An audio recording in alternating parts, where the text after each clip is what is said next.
Kayo ba ay naghahanap ng extra cash para pambayad ng bills or di naman kaya may emergency or may gusto kayong bilhin pero kulang kayo sa budget? So for today's video ay pag-uusapan natin yung isa sa mga kilalang loan app dito sa Pilipinas, which is yung Cashalo. So titingnan natin kung totoo nga bang mabilis sila mag-approve or safe nga ba itong gamitin at magkano kaya yung interest dito. So kung gusto nyong malaman ay stay tuned lamang. Ang Cashalo ay isang online lending app na kung saan nag-o-offer sila ng dalawang services, which is yung cash loan tsaka yung buy now pay later. So sa tanong na kung safe nga ba ito, ang sagot dyan ay yes. Safe na safe gamitin ang Cashalo dahil ito ay SEC registered, which is ang meaning safe nga gamitin yung mga online lending app na kapag registered sila sa SEC, registered sila para magpautang sila at sumusunod sila sa batas. So ngayon ay samahan nyo ko para makita rin natin kung ano nga ba yung mga need na ID nila at totoo nga ba mabilis silang mag-approve. Natin dapat gawin ay mag-sign up. So need natin i-enter yung mobile number natin. Sama natin kailangan gawin ay mag-create ng account. So dito, need na ilagay ninyong email address. Dapat yung legit at yung nakaka-receive ng email kasi later ay kakailanganin natin ng verification code. So, magsisend sila ng code dito. So, need din natin mag-enter ng password which is dapat at least 6 character tapos contain ng letter, number at ng special character.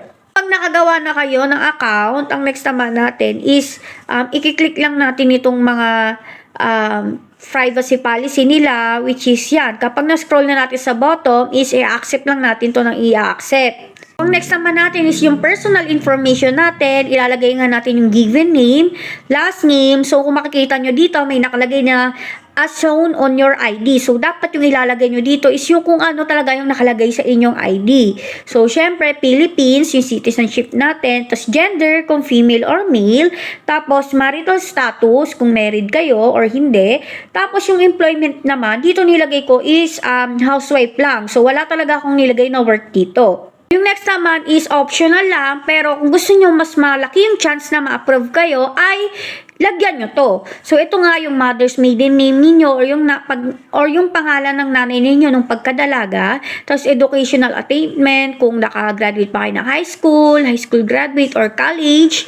Tapos, total family monthly income. So, kung ilan kayo sa family ninyo, kung 5 kayo, kung lahat yun ay nagtatrabaho, ipagpa-plus-plus nyo yun. Tapos, ito yung ilalagay nyo dito sa monthly income. Itong secondary number, again, optional lang kung lalagyan nyo. Kung meron kayo, pwede nyo lagyan. At kung wala, ay pwedeng hindi rin naman. Ito, medyo nag-alangan ako kasi nga, diba kanina, wala akong nilagay na work doon sa, nung tinanong ako. So, nilagay ko lang doon housewife.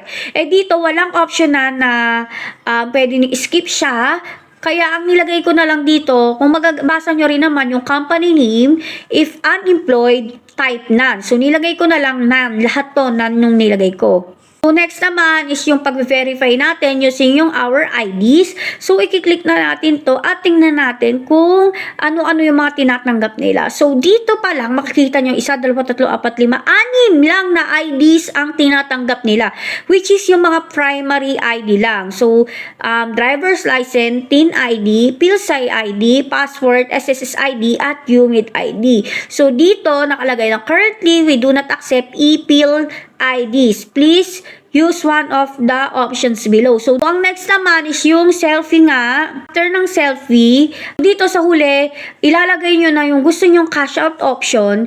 Tapos, kung ano yung loan purpose ninyo. Kung loan ba ng house or may bibili na kayo na something. So, dito sa tatlo, makikita ninyo, may tatlong option tayo dito para, so kung makikita ninyo, may tatlo tayong option dito para makapag-cash out. So, unang-una is bank account, which is yung best choice daw para sa kanila at malaki yung chance na ma-approve. Pero, meron din naman GCash at Maya. So, dito muna tayo sa bank details. Sa bank, so marami naman silang pagpipilian dito. Makikita nyo yan. Halos dito lahat kompleto at tinatanggap nila.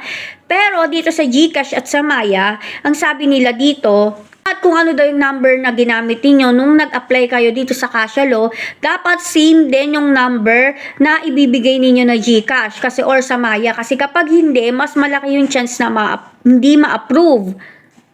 So, nung chinek ko na yung loan amount na pwede kong utangin, ang lumabas lang dito ay 1,000. So, click ko pa nga ito na click ng ilang beses kasi nga baka naisip ko, pwede pa siyang i-adjust sa ibang or mas higher na amount. Pero hindi. Naka-fix siya at 14 days lang single payment. So, ibig sabihin, after 14 days, dapat bayaran ko na itong 1,000.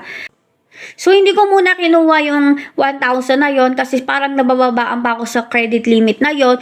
Pero, ang kinagandahan nga dito ay legit na mabilis ma-approve. Hindi ka na maghihintay pa ng ilang araw or ilang oras para ma-approve kayo. Kasi, kapag application nyo pa lang, sa dulo ng application nyo, pwede na kayo umutang agad diretsa. So, malaki yung chance na hindi talaga kayo ma-reject dito. At lastly, mababa lang interest nila. So, imagine nyo sa 1,000, 94 lang yung interest nila sa loob ng 14 days. Disclaimer lang, ito ay hindi sponsored. Talagang trinay ko to. At ako mismo ang nag-apply dito sa Kasya Law. So, masasabi ko naman na maganda to kasi maliit lang yung interest nila tapos madali lang din ma-approve. At imagine niyo sa dulo ng application ninyo, pwede na kayo agad makautang. Hindi. So, feeling ko dito malaki yung chance na hindi talaga kayo ma-reject at malaki yung chance na makautang kayo agad-agad. Kung gusto nyong itry itong Kasya Law ay maglalagay ako ng link dito sa description or sa comment section para diretso na kayo makapag-apply at makapag-download nitong Kasya Law. So, sana may natutunan kayo sa video na ito. Thank you for watching. Yun lang!